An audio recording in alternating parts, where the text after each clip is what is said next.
Salvador Allende, presidente de Chile, nos habla de Guevara y de los distintos caminos en que dieron sus vidas para realizar el socialismo. Pocas veces he visto un hombre más humano, más profundo, con una mirada que llegaba a uno antes que la respuesta diciendo la respuesta. Un hombre que ha sido, como fue el comandante Guevara, tan consecuente con sus ideas y con su propia vida. Además, en el libro que a mí me regalara Guerra de Guerrillas, puso para Salvador Allende, que por otros caminos busca lo mismo.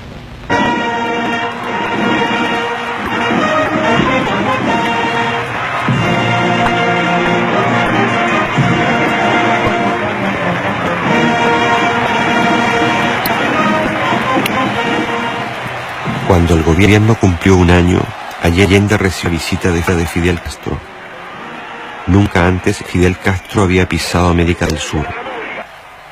Algo extraordinario en Chile está ocurriendo, un proceso único, algo más que único, insólito,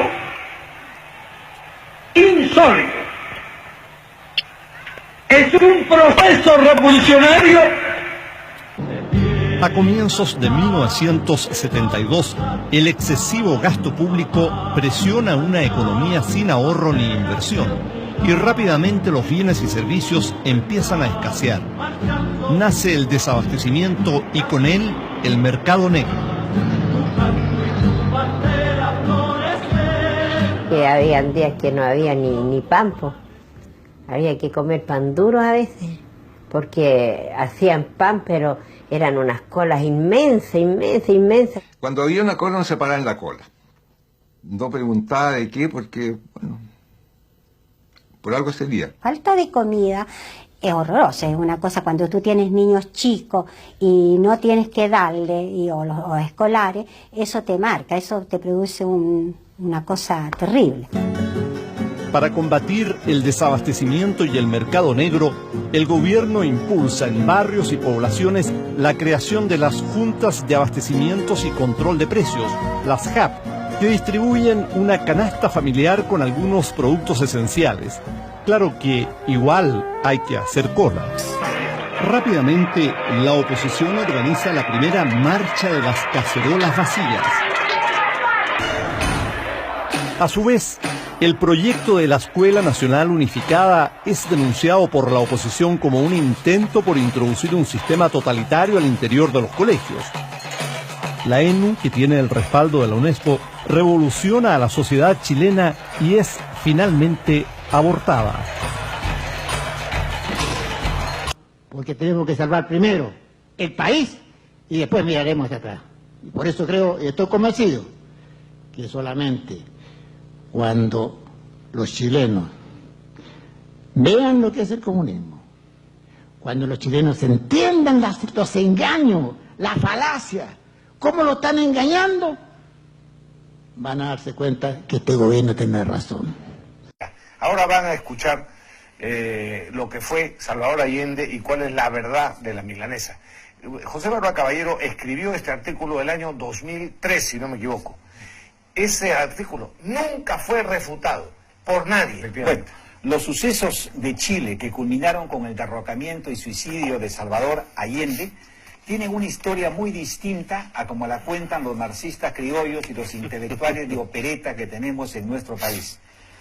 Hasta 1970, Chile era un país que había conquistado logros notables, como una raza homogénea, educación básica y media superior a la de cualquier país latinoamericano, y un parlamento que estaba entre los más antiguos del mundo.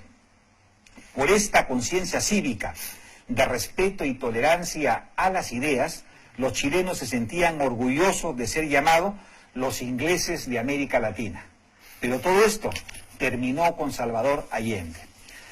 Para comenzar, no es cierto que Allende recibió una mayoría absoluta del voto popular como por ahí he leído. En las elecciones generales de 1970 solo obtuvo el 36.2% de los votos, contra el 34.9 o 35% de los votos de Jorge Alexandri y el 27.8% de Rodomiro Tomic. Ante tales resultados, la Constitución chilena lo estipulaba así: correspondió al Congreso el derecho a elegir al nuevo presidente de la República. Y entonces sucedió lo increíble. La democracia cristiana, en un error histórico que todavía lloran, optó por Salvador Allende, comenzando así la tragedia que traería un baño de sangre sobre Chile. Lo primero que hizo Allende en su primer discurso como presidente de Chile fue romper la tradición democrática del país, diciendo, para asombro de propios y extraños, que él no sería presidente de todos los chilenos, sino que inspiraría su actuación en los conflictos de clase irreconciliables de la sociedad chilena. En otras palabras, adelantó a todos su intención de convertir a Chile en un país comunista a partir de un triunfo electoral modesto y por demás precario. De inmediato, el Partido Comunista, el Partido Socialista, el MIR, el MAPU, entre otros, comenzaron a preconizar abiertamente la inevitabilidad de una guerra civil. Con estos vientos cargados de incertidumbre, a nadie le llamó la atención que la inversión privada y extranjera se fuera a cero, como lo escuchan, y que a un año del gobierno de Salvador Allende, Chile tuviese que declararse insolvente y pedir una moratoria sobre su deuda externa. Y para que nadie tuviese dudas de hacia dónde marchaba la unidad popular en el gobierno, el mismo Allende le declaró nada menos que a Regis Debray, el que acompañó al Che Guevara en su aventura boliviana, Regis Debray famoso en el mundo, que sus diferencias con el Che Guevara solo eran tácticas. Por requerir la situación chilena un respeto transitorio a la legalidad burguesa. Eso le dijo a Salvador. En 1971, miren ustedes esta burrada, Fidel Castro visitó el país. Y durante 30 días, como Pedro en su casa, lo recorrió de punta a punta, arengando a las multitudes hacia la revolución inevitable. En 1972, Chile se convirtió en la meca de los Tupac Amaru y de todos los extremistas de América Latina. Ese mismo año comenzaron a instalarse las famosas escuelas de guerrilleros y se inició la importación clandestina de armas de todo tipo, desde ametralladoras y bombas de alto poder explosivo hasta morteros y cañones antitanques de procedencia checa y soviética. Paralelamente, la Embajada de Cuba se transformó en un búnker con más de 300 diplomáticos acreditados.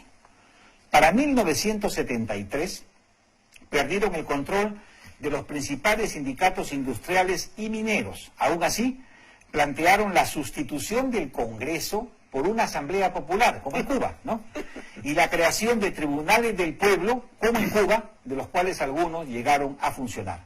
Asimismo, pretendieron transformar el sistema educativo para convertirlo en un instrumento de concientización marxista. Los diarios, los famosos diarios históricos, La Tercera y El Mercurio, diarios democráticos, fueron clausurados por el demócrata Salvador Allende. Frente a tales hechos, la Iglesia abandonó su neutralidad y la Corte Suprema de Justicia, por unanimidad, censuró al gobierno por el atropello sistemático de la legalidad vigente. La Contraloría rechazó por ilegales innumerables resoluciones del Poder Ejecutivo. En un acto insólito, el presidente Allende se negó a promulgar las reformas constitucionales del Congreso y persistió en esta actitud a pesar de sucesivos mandatos judiciales. De aquí la opinión del expresidente demócrata cristiano Frei, quien dijo: el gobierno minoritario de Unidad Popular estaba resuelto a instaurar una dictadura totalitaria y estaban dando todos los pasos para llegar a esta situación. El 7 de agosto de 1973, la Marina de Guerra de Chile anunció haber frustrado un complot para sublevar la flota en Valparaíso y Concepción, y acusó de estos gravísimos hechos a los líderes comunistas Carlos Altamirano, secretario general del Partido Socialista, y a otros líderes del MAPU y del MIR que estaban protegidos por la inmunidad parlamentaria. ¿No? Ellos exigieron el levantamiento, pero nada, el 9 de septiembre, 2 días antes del golpe, los acusados reconocieron su culpa, pero ya era demasiado tarde.